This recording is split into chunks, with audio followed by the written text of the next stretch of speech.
మేడ్చల్ మండలం రాజబొల్లారం గ్రామ పంచాయతీ ఘనపూర్ పరిధిలోని శ్రీ శ్రీ శ్రీ క్షేత్రగిరి వెంకటేశ్వర స్వామి వార్షిక జాతర ఉత్సవాలు ఘనంగా జరుగుతున్నాయి. జాతర ఉత్సవాల్లో భాగంగా ఆదివారం నిర్వహించిన గోదాదేవి కళ్యాణ మహోత్సవంలో రాజబొల్లారం తండా సర్పంచ్ మాంగ్య నాయక్, రాజబొల్లారం తండా ఎంపీటీసీ మాలోత్ అంకిత రవి నాయక్ పాల్గొని ప్రత్యేక పూజలు నిర్వహించారు. జాతర మహోత్సవాల్లో భాగంగా ఆదివారం శ్రీ గోదాదేవి కళ్యాణము కుంకుమార్చన కార్యక్రమాలు నిర్వహించడం జరిగిందని గణపతి పండితులు తెలిపారు. అదేవిధంగా ఈ నెల 15వ తేదీ సోమవారం స్వామివారి కళ్యాణము, విష్ణు సహస్రనామ పారాయణ తదితర కార్యక్రమాలు నిర్వహించడం జరుగుతుందని తెలిపారు. చివరి రోజు 16వ తేదీ మంగళవారం కనుమ పండుగ నాడు జాతర మహోత్సవం నిర్వహించడం జరుగుతుందని గణపతి పంతులు వివరించారు. ఈ జాతర మహోత్సవాలకు మేడ్చల్, శామీర్పేట్ మండలాల నుంచి కాకుండా సమీప మండలాల నుండి భక్తులు అధిక సంఖ్యలో పాల్గొని స్వామివారి కృపకు పాత్రులు కాగలరని కోరారు.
సంక్రాంతి అయిపోయిన నెక్స్ట్ రోజు జాతర జరిగే భక్తులకు స్వాగతం సుస్వాగతం.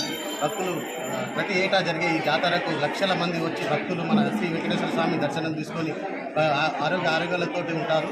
భవిష్యత్తులో ఎప్పుడు కోరికలు కోరినా కానీ మన వెంకటేశ్వర స్వామి కోరి వరకు అందరినీ నెరవేర్చేటట్టు మన జాతరలో జరుగుతుంది. భక్తులు భారీ సంఖ్యలో వచ్చి జాతరకు పాల్గొని అని విజయవంతం చేయాలని భక్తులందరూ అందరికీ కోరడమైంది. జై సంవత్సరము 12 తారీఖు నుంచి 16-17 తారీఖు ప్రతి సంవత్సరం 5 రోజులు కన్నుల పండుగగా జరుగుతుంది. ఇట్టి కార్యక్రమాన్ని చుట్టుపక్కల కాదు వేరే రాష్ట్రాల వారు కూడా చాలా లక్షల మంది భక్తులు దర్శించి సంవత్సరానికి ఒకరోజు దర్శించుకుంటే ఎంతో పుణ్యం. శ్రీ వెంకటేశ్వర స్వామి క్షేత్రంలో అందరూ మంచి జరిగి లాస్ట్ రోజు మంచి క్షేత్రం జరిగి రంగరంగ వైభవంగా జరుగుతుంది.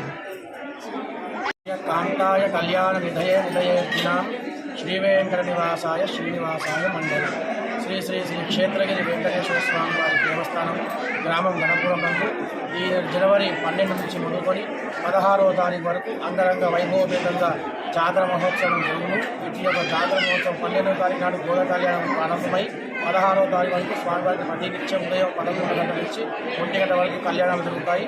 సాయంకాలము కుంకుమార్చనలు విష్ణు సహస్రనామ పారాయణ జరుగుతుంది.